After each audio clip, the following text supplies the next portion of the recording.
అందరికీ వందనాలు. తొలగించుకున్నట్టయితే ప్రార్థన చేసుకుందాం. పరలోకం తండ్రి దేవ, గడిచిన కాలమంతా లెక్కచాడు కాశ్మీర తండ్రి దేవ, మీ అందరూ భయభక్తులు కలిగి నేర్చుకున్నాను దేవ. ఈరోజు నేను చెప్పబోయే అంశం ప్రతి అర్థమైతే చూడమని దేవ. ఈస విని విడిచిపెట్టేవారు కాకుండా దేవ, మీ అందరూ భయభక్తులు కలిగి వినలోకి వచ్చే చూడమని దేవ. ఈస అలానే నేను తప్పు చెప్తున్న క్షమించమని ఈ నా ప్రార్థన యేసుక్రీస్తునామములో వేడుకుంటున్నాం తండ్రి. ఆమేన్. ఈరోజు నేను చెప్పబోయే అంశం పరలోకం నరకం నిజంగా ఉన్నాయా. అంశం మరొకసారి, పరలోకం నరకం నిజంగా ఉన్నాయా. ఇప్పుడు పుట్టిన ప్రతి ఒక్కరు మరణించక తప్పదు. అయితే కొంతమంది ఏమంటారంటే మరణించిన తర్వాత ఏమంటారు, కొంతమంది ఒకవేళ వాళ్ళు మంచి పనులు చేశారనుకో వారు స్వర్గానికి వెళ్ళారని చెప్తారు. అదే చెడ్డ పని చేశారనుకోండి వారు నరకానికి వెళ్ళారు అంటారు. అసలు నిజంగా స్వర్గం నరకం నిజంగా ఉన్నాయా అంటే ఈరోజు మన పాఠం అదే. అయితే ఇప్పుడు మనకి 3 లోకాలు ఉంటాయి. ఏంటి అంటే పరలోకం, భూలోకం, పాతాళలోకం. భూలోకంలో మనం ఇప్పుడు ఉంటున్నాం కాబట్టి దాని గురించి తెలుసుకోవాల్సిన లేదు. అదే మన పరలోకం కానీ నరకం గురించి కానీ తెలుసుకోవాలి. ఎందుకంటే అవి మనం చూడలేము. ఉదాహరణకు ఇప్పుడు మన ఇండియాలో ఉన్నాం, అమెరికా ఎలా ఉంది ఎక్కడుందంటే అక్కడికి వెళ్ళొచ్చిన వాళ్ళు చెప్తారు. అట్లనే పరలోకం నరకం నిజంగా ఉన్నాయా అంటే అది చూసిన వాళ్ళు చెప్పాలి. మరి మన బైబిల్లో కానీ ఇప్పుడు మనుషులు ఏమంటారంటే మరి ఏమంటారు కొంతమంది, నేను పరలోకం చూశాను, నేను నరకాన్ని చూశాను, పరలోకం చాలా విశాలంగా ఉంటుంది, అక్కడ తండ్రి ఉన్నాడు, నన్ను చూస్తున్నాడు, నా కోసం పిలుస్తున్నారని కొంతమంది ఇలా చెప్తుంటారు.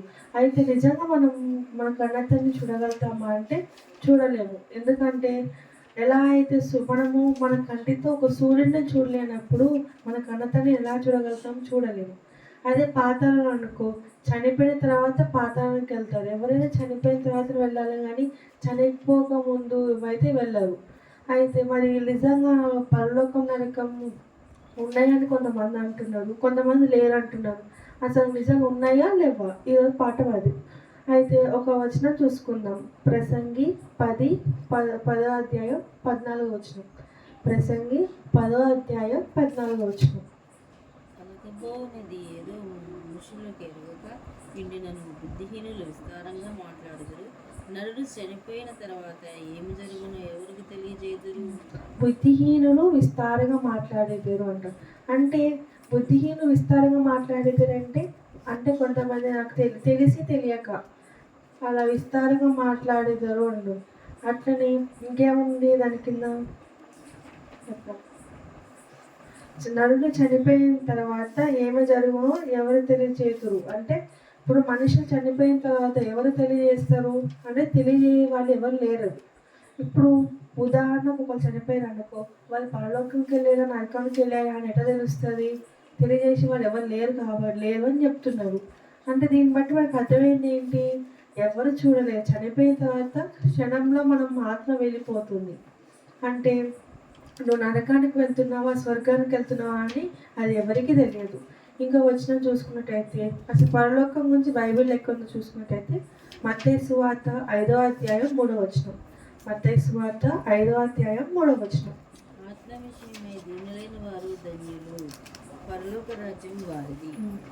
అయితే ఇక్కడ ఏముంది, పరలోకం రాజ్యం వారిదే అని ఉంది. అంటే పరలోకం రాజ్యం వారిదే అని అంటే పరలోకం ఉందని మనకు తెలుస్తుంది.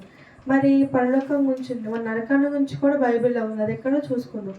మత్తయి సువార్త 23వ అధ్యాయం 33వ వచనం. మత్తయి సువార్త 23వ అధ్యాయం 33వ వచనం. సర్పములారా సర్ప సంతానమా, నరక శిక్షను మీరు ఎలాగూ తప్పించుకుందురు. సర్పమురాల సర్ప సంతానమా అంటే ఇప్పుడు సర్పమురాల అంటే ఎవరు?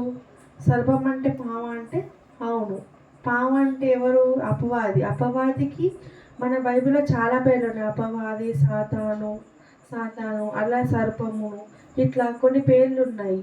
అయితే అపవాది సర్ప సంతానమా అన్నాడు. సర్ప సంతానమా అంటే ఎవరు అంటే ఇప్పుడు మనం దేవుడి పిల్లలం అన్నప్పుడు దేవుడి పిల్లలు అంటే మనం ఎట్లయితే దేవుడి పిల్లలము అపవాదిని నమ్మి అంటే ఎవరైతే దేవుడి నన్ను భయభక్తులు మరియు బతకకుండా వాళ్ళ ఇష్టరాజ్యం బతుకుతారో వాళ్ళు అపవాదికి పిల్లలు అవుతారు. అంటే వాళ్ళు కూడా ఏమనుంది, మీ నరక శిక్షను ఎలాగ తప్పించుకున్నారు అంటే వాళ్ళకి నరకం ఉంటుందని తెలుస్తుంది. అంటే ఇక్కడ ఏంటిది, నరకం ఉందని కూడా తెలుస్తుంది.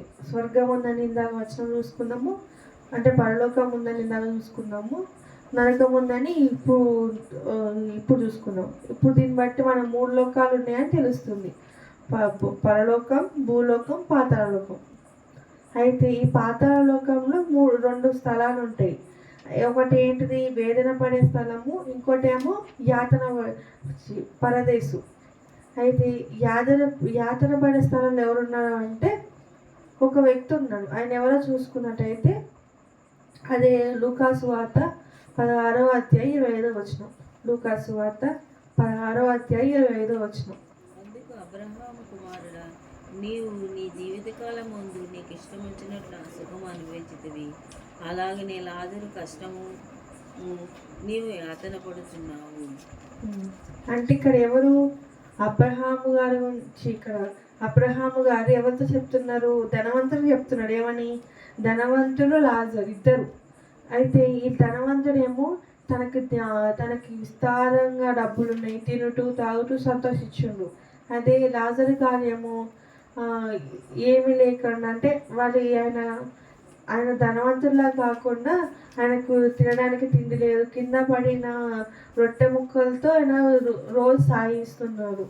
అయితే ఇక్కడ ఏమర్థమవుతుంది, నువ్వేమో విస్తారంగా అంటే నువ్వు మంచిగా బతికి ఏంటిది, నువ్వు దేవుడి యొక్క భయభక్తులు పడి బతకకుండా నీ ఇష్టరాజ్యం బతికినావు కాబట్టి, తినుతూ తాగుతూ బతికినావు కాబట్టి నువ్వు ఎక్కడ యాతన కలిగే స్థలానికి వచ్చావు. ఈ లాజరు గారేమో తన ఎక్కడ కింద పడిన వస్తువులు అంటే దీన మనసులై ఉండి అలా ఉన్నాడు కాబట్టి ఆయన లాజరు గారేమో పరదేశుకి వెళ్ళారని తెలుస్తుంది. అయితే ఈ పరదేశుకి యాతన మధ్యలో ఇంకొకటి ఉంది లోకం. అది ఏంటో చూసుకున్నట్టయితే 2 పేతురు 2వ అధ్యాయం 4వ వచనం. 2 పేతురు 2వ అధ్యాయం 4వ వచనం. దేవదూతలు పాపం చేసినప్పుడు దేవుడు వారిని విడిచిపెట్టక పాతాళలోకమందును కటికి చీకటి గల విలాములోనికి తోసి తీర్పుకు కావలిలో ఉంచబడుటకు వారిని అప్పగించెను. అంటే ఇక్కడ మన మనుషులే కాదు, దేవదూతలు తప్పు చేసినా కూడా దేవుడు వారిని శిక్షిస్తాడు. అలానే ఎలా, ఇప్పుడు అపవాది అంటున్నాం కదా, అపవాది ఒకప్పుడు కూడా ఆయన ఒక దేవదూత. అపవాది ఒక దేవదూత. ఆయనకి అపవాదికి ఏమొచ్చింది, నేను దేవుడి స్థానంలో ఉండాలని చెప్పి ఒక మంచి ఉద్దేశం లేకుండా అలా పోరాడి దేవుడు ఏం చేసినాడంటే తోసి వేశాడు. అప్పుడు అపవాది ఈ లోకానికి వచ్చాడు. అయితే బిలాములో పడ్డాడు. ఈ బిలాము అంటే ఏంటిది, కట్టిగా చీకటి. దీని గురించి చూసుకున్నట్టయితే యెషయా 14వ అధ్యాయం 15వ వచనం. నీవు పాతాళమునకు నరకములో ఒక మూల త్రోయబడితివే. అయితే ఎవరు ఇక్కడ అపవాది ఒక మూలం తోయబడింది. పాతాళంలో నరకం ఉంటుంది. ఆ నరకంలో తోలివేశారు. భూమి కింద లోకంలో ఉంది. అయితే ఇక్కడ ఏంటిది, ఒక కట్టిక చీకటి, బిలాము అనే పెద్ద కట్టిక చీకటిలో ఇటు పరదేశుకి యాతనకు పడే స్థలానికి మధ్యలో ఉంటుంది. అది చాలా కట్టిగా చీకటి ఉంటుందని తెలుస్తుంది. అయితే ఇంకో వచనం చూసుకున్నట్టయితే సామెతలు 15వ అధ్యాయం 24వ వచనం. సామెతలు 15వ అధ్యాయం 24వ వచనం. క్రిందనున్న పాతాళమును తప్పించుకున్న వలనని బుద్ధిమంతుడు పరమునకు జీవమార్గం నడుచుకున్నాడు. అంటే బుద్ధిమంతుడు ఏం చేస్తాడు, అక్కడ కిందున్న పాతాళానికి, అంటే కిందున్న పాతాళానికి వెళ్ళకుండా అది తప్పించుకోవాలని చెప్పి ఏం చేస్తాడు, తను జాగ్రత్త పడతాడు. అట్లా మనం కూడా జాగ్రత్త పడాలి. బుద్ధిమంతుల్లా ఉండి దేవుడి యొక్క భయభక్తులు కలిగి బతికి, మనం దేవుడు ఎలా అయితే యేసుక్రీస్తు గారు ఈ భూమి మీదకి వచ్చారో అలానే మనం కూడా వాక్యం చెప్పి ఆ వాక్యంలో బతికి అలానే పరలోకానికి వెళ్ళాలి. ఇంకో అట్లనే మనము ఎలా అయితే ఇక్కడ ఏమంటున్నాడు, ఒక వచ్చిన యేసుక్రీస్తు గారు అంటే మనం ఏమని చెప్తున్నాం, మనకి తరతరములకు నివాసస్థలం మీరే అని చెప్పి కీర్తనలు 91లో ఉంటుంది. ఏమన్నా తరతరములకు నివాస స్థలము నీవే అంటే మన నివాస స్థలం ఎక్కడుందంటే పరలోకం.